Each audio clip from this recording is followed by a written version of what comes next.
ओम शांति। 27 मार्च 1983 की अव्यक्त वाणी है ये। इस अव्यक्त वाणी का टॉपिक है कुमारियों की भट्टी में प्राण अव्यक्त बापदादा के मधुर महावाक्य। कुमारियों की भट्टी में प्राण अव्यक्त बापदादा के मधुर महावाक्य। आज बापदादा सब बच्चों से कहाँ मिलन मना रहे हैं? किस स्थान पर बैठे हो? सागर और नदियों के मिलन स्थान पर मिलन मना रहे हैं। सागर का कंठा पसंद आता है ना? सिर्फ सागर नहीं, लेकिन अनेक नदियों का सागर के साथ मिलन स्थान कितना श्रेष्ठ होगा। सागर को भी नदियों का मिलन कितना प्यारा लगता है। ऐसा मिलन मेला फिर किसी युग में होगा। इस युग का मिलन सारा कल्प भिन्न भिन्न रूप और रीति से गाया मनाया जाएगा। ऐसा मेला मनाने के लिए आए हो ना? बाबा कहते हैं यहाँ वहाँ से इसलिए भागे हो ना? सागर में समाये समान मास्टर ज्ञान सागर बनने का अनुभव है ना? जब सागर में समा जाते हो तो नदी से मास्टर ज्ञान सागर बन जाते हो, अर्थात बाप समान बेहद के स्वरूप में स्थित हो जाते हो। ऐसा बेहद का अनुभव करते हो। बेहद की वृत्ति अर्थात सर्व आत्माओं के प्रति कल्याण की वृत्ति। मास्टर विश्व कल्याणकारी सिर्फ अपने व अपने हद के निमित्त बनी हुई आत्माओं के कल्याण अर्थ नहीं, लेकिन सर्व के कल्याण की वृत्ति हो। मैं तो ब्रह्म कुमारी बन गई, पवित्र आत्मा बन गई। अपनी उन्नति में, अपनी प्राप्ति में, अपने प्रति संतुष्टता में राजी होकर चल रहे हैं। यह बाप समान बेहद की वृत्ति रखने की स्थिति नहीं है। हद की वृत्ति और सिर्फ स्वयं प्रति संतुष्टता की वृत्ति, क्या यहाँ तक ही सिर्फ रहना है व आगे बढ़ना है? कई बच्चे बेहद की सेवा का समय, बेहद की प्राप्ति का समय, बाप समान बनने का गोल्डन चांस व गोल्डन मेडल लेने के बजाय मैं ठीक चल रही हूँ, कोई गलती नहीं करती, लौकिक अलौकिक जीवन दोनों अच्छा निभा रही हूँ, कोई खिटखिट नहीं, कोई संगठन के संस्कारों का टक्कर नहीं, इसी सिल्वर मेडल में ही खुश हो जाते हैं। बाप समान बेहद की वृत्ति तो नहीं रही ना? बाप विश्व कल्याणकारी और बच्चे स्व कल्याणकारी, ऐसी जोड़ी अच्छी लगेगी? सुनने में अच्छी नहीं लग रही है और अब बनकर चलते हो तब अच्छी लगती है। सर्व खजानों के मालिक के बालक खजानों के महादानी नहीं बने तो उसको क्या कहा जाएगा? किसी से भी पूछो तो बाप के सर्व खजानों के वर्षे के अधिकारी हो तो सब हाँ कहेंगे ना। खजाना किस लिए मिला है? सिर्फ स्वयं खाओ पियो और अपनी मौज में रहो, इसलिए मिला है। बांटो और बढ़ाओ, यही डायरेक्शन मिले हैं ना, तो कैसे बांटेंगे? गीता पाठशाला खोल ली व जब चांस मिला तब बांट लिया, इसमें ही संतुष्ट हो। बेहद के बाप से बेहद की प्राप्ति और बेहद की सेवा के उमंग उत्साह में रहना है। कुमारी जीवन संगम युग में सर्वश्रेष्ठ वरदानी जीवन है। तो ऐसी वरदानी जीवन ड्रामा अनुसार आप विशेष आत्माओं को स्वतः प्राप्त है। ऐसी वरदानी जीवन सर्व को वरदान महादान देने में लगा रहे हो। स्वतः प्राप्त हुए वरदान की लकीर श्रेष्ठ कर्म की कलम द्वारा जितनी बड़ी खींचना चाहो उतनी खींच सकते हो। यह भी इस समय को वरदान है। समय भी वरदानी, कुमारी जीवन भी वरदानी, बाप भी वरदाता, कार्य भी, बाबा कहते हैं कार्य भी वरदान देने का है। तो इसका पूरा पूरा लाभ लिया है। 21 जन्म तक लंबी लकीर खींचने का चांस, 21 पीढ़ी सदा संपन्न बनने का चांस जो मिला है वह ले लिया।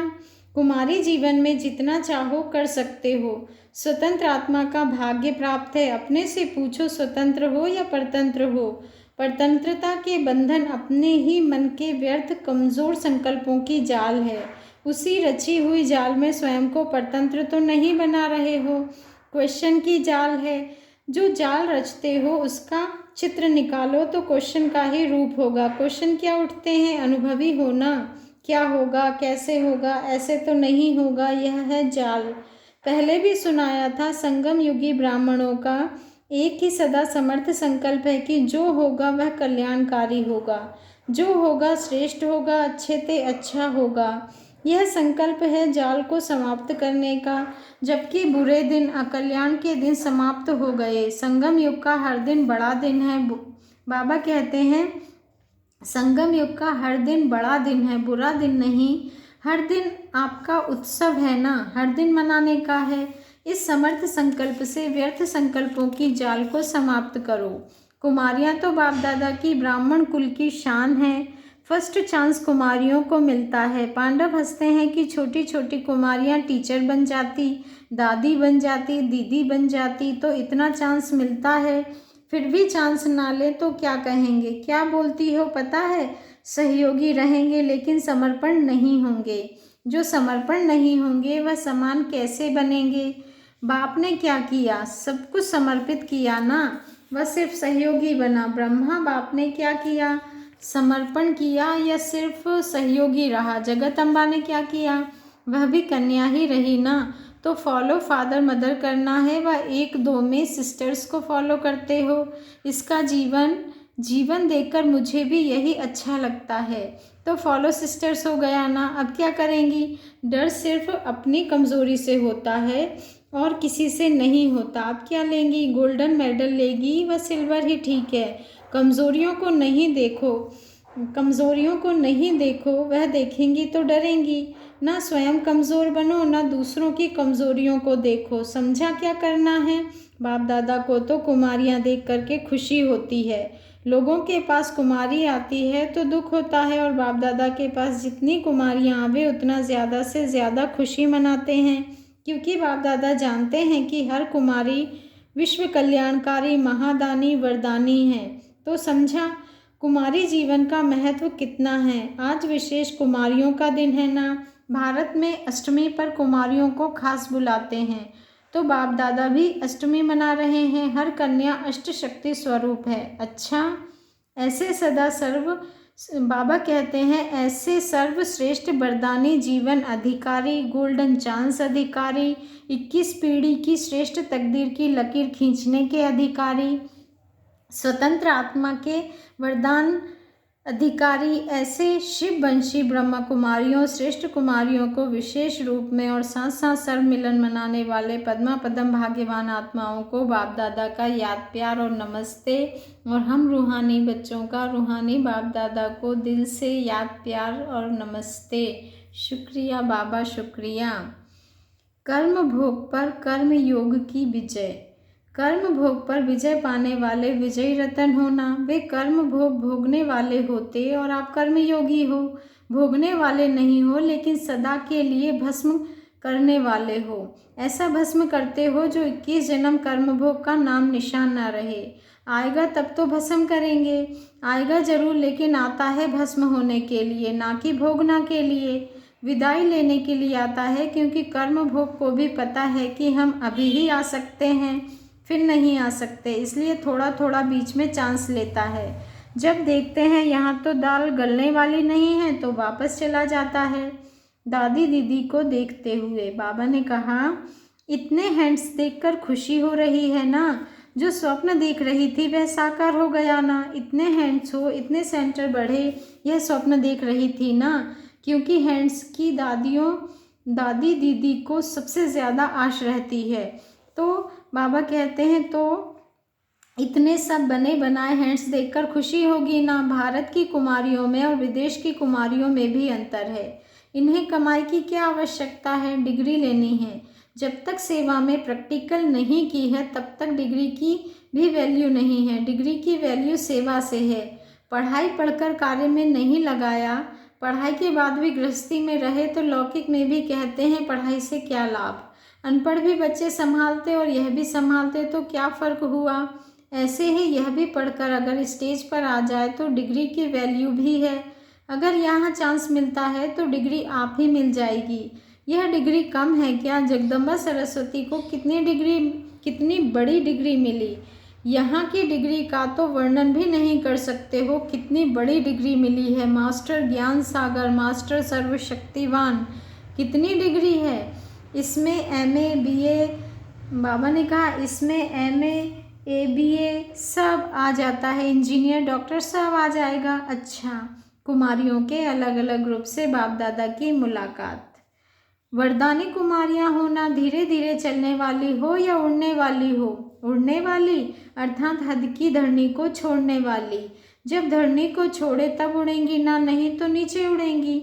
बाबा ने कहा नहीं तो नहीं उड़ेंगी, नीचे वाले को शिकारी पकड़ लेते हैं। नीचे आया, पिंजड़े में फंसा। उड़ने वाला पिंजड़े में नहीं आता तो पिंजड़ा छोड़ दिया। अभी क्या करेंगी? नौकरी करेंगी, ताज पहनेंगी या टोकरी उठाएंगी? जहाँ ताज होगा वहाँ टोकरी चलेगी नहीं। ताज उतारेंगी तब टोकरी रख सकेंगी। टोकरी रखेंगी तो ताज गिर जाएगा। तो ताजधारी बनना है या टोकरीधारी? अभी विश्व की सेवा की जिम्मेवारी का ताज और भविष्य रत्न जड़ित ताज। अभी विश्व की सेवा का ताज पहनो तो विश्व आपको धन्य आत्मा, महान आत्मा माने। इतना बड़ा ताज पहनने वाले टोकरी क्या उठाएंगे? 63 जन्म तो टोकरी उठाते रहे, अब ताज मिलता है तो ताज पहनना चाहिए ना। क्या समझती हो? दिल नहीं है लेकिन करना पड़ता है। क्या ऐसे सर्कमस्टेंस हैं? धीरे धीरे बाबा कहते धीरे धीरे लौकिक को संतुष्ट करते अपने को निर्बंधन कर सकती हो। निर्बंधन होने का प्लान बनाओ। बेहद सेवा का लक्ष्य रखो तो हद के बंधन स्वतः टूट जाएंगे। लक्ष्य दो तरफ का होता है तो लौकिक अलौकिक दोनों में सफल नहीं हो सकते। लक्ष्य क्लियर हो तो लौकिक में भी मदद मिलती है, निमित्त मात्र लौकिक। लेकिन बुद्धि में अलौकिक सेवा हो तो मजबूरी भी मोहब्बत के आगे बदल जाती है। दूसरे ग्रुप से मुलाकात। सभी कुमारियों ने अपनी तकदीर का फैसला कर लिया है या करना है।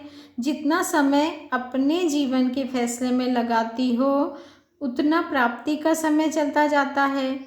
बाबा कहते हैं इसलिए फैसला करने में समय नहीं गंवाना चाहिए। सोचा और किया, इसको कहा जाता है नंबर 1 सौदा करने वाले। सेकंड में फैसला करने वाले गोल्डन मेडल लेते हैं। सोच कर फैसला करने वाले सिल्वर मेडल लेते और सोचकर भी फैसला नहीं कर पाते, वह कॉपर वाले हो गए। आप सब तो गोल्डन मेडल वाले हो ना। जब गोल्डन एज में जाना है तो गोल्डन मेडल चाहिए ना। राम सीता बनने में कोई हाथ नहीं उठाते। लक्ष्मी नारायण तो गोल्डन एज्ड है ना। तो सभी ने अपने तकदीर की लकीर ऐसी खींच ली है या कभी कभी हिम्मत नहीं होती। सदा उमंग उत्साह में उड़ने वाली। कुछ भी हो लेकिन अपनी हिम्मत नहीं छोड़ना। दूसरे की कमज़ोरी देखकर स्वयं दिल शिकस्त नहीं होना। पता नहीं हमारा तो ऐसा नहीं होगा। अगर एक कोई खड्डे में गिरता है तो दूसरा क्या करेगा? खुद गिरेगा या उसको बचाने की कोशिश करेगा। इसलिए कभी भी दिल शिकस्त नहीं होना। सदा उमंग उत्साह के पंखों से उड़ते रहना। किसी भी आकर्षण में नीचे नहीं आना। शिकारी जब फंसाते हैं तो अच्छा दाना डाल देते हैं। माया भी ऐसे करती है, इसलिए सदा उड़ती कला में रहना तो सेफ रहेंगी। पीछे की बात सोचना, कमजोरी की बात सोचना, पीछे देखना है। पीछे देखना अर्थात रावण का आना। तीसरा पॉइंट है शक्ति सेना होना। सबके हाथ में विजय का झंडा है। विश्व के ऊपर विजय का झंडा है या सिर्फ स्टेट के ऊपर है? विश्व के अधिकारी बनने वाले विश्व सेवाधारी होंगे, हद के सेवाधारी नहीं, बेहद के सेवाधारी। जहाँ भी जाए वहाँ सेवा करेंगे। तो ऐसे बेहद सेवा के लिए तैयार हो। विश्व की शक्तियाँ हो तो स्वयं ही ऑफर करो। 2 मास 6 मास की छुट्टी लेकर ट्रायल करो। 1 कदम बढ़ाएंगी तो 10 कदम बढ़ जाएंगे। 1-2 मास निकल कर अनुभव करो। जब कोई बढ़िया चीज़ से दिल लग जाती है तो घटिया स्वतः छूट जाती है। ऐसे ट्रायल करो। संगम युग आगे बढ़ने का समय है। ब्रह्मा कुमारी बन गई, ज्ञान स्वरूप बन गई, यह तो बहुत समय हो गया। अब आगे बढ़ो। कुछ तो आगे कदम बढ़ाओ, नहीं तो वहाँ ही नहीं ठहरो। बाबा कहते हैं कुछ तो आगे कदम बढ़ाओ, वहाँ ही नहीं ठहरो। कमज़ोर को नहीं देखो, शक्तियों को देखो। बकरियों को क्यों देखते? बकरियों को देखने से खुद का भी कांध नीचे हो जाता। डर लगता है पता नहीं क्या होगा। कमज़ोर को देखने से डरते हो, इसलिए उन्हें मत देखो। शक्तियों को देखो तो डर निकल जाएगा। 4th पॉइंट है आप सब कुमारियाँ अपने को विशेष आत्माएं समझती हो ना। विशेष आत्माएं अर्थात विशेष कार्य के निमित्त। एक विशेष कार्य के निमित्त बनी हुई एक कुमारी 21 कुल तारने वाली हैं। जब भी बाबा कहते हैं जब भी जहाँ भी ऑर्डर मिले तो हाजिर। ऐसे निर्विघ्न सेवाधारी हो ना। जिस समय जो भी सेवा मिले हाजिर। सेवा करना अर्थात प्रत्यक्ष फल खाना। जब प्रत्यक्ष फल मिल जाता है तो फल खाने से शक्ति आती है।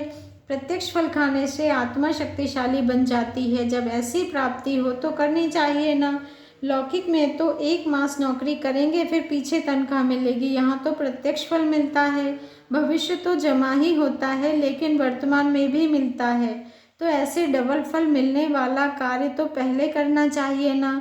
कईयों को बाप दादा दादी दीदी डायरेक्शन देते हैं सर्विस करो। श्रीमत पर करने से जिम्मेवार खुद नहीं रहते, अपने मन के लगाव से कमजोरी से करते तो श्रेष्ठ नहीं बन सकते। ट्रायल में स्वयं भी संतुष्ट रहे और दूसरों को भी करे तो सर्टिफिकेट मिल जाता है। अपने को मिलाकर, बाबा कहते हैं अपने को मिलाकर चलने का लक्ष्य हो। मुझे बदलना है, स्वयं को बदलने की भावना वाला सभी बातों में विजयी हो जाता है। दूसरा बदले यह देखने वाला धोखा खा लेते हैं। इसलिए सदैव मुझे बदलना है, मुझे करना है। पहले हर बात में स्वयं को आगे करना है, अभिमान में नहीं।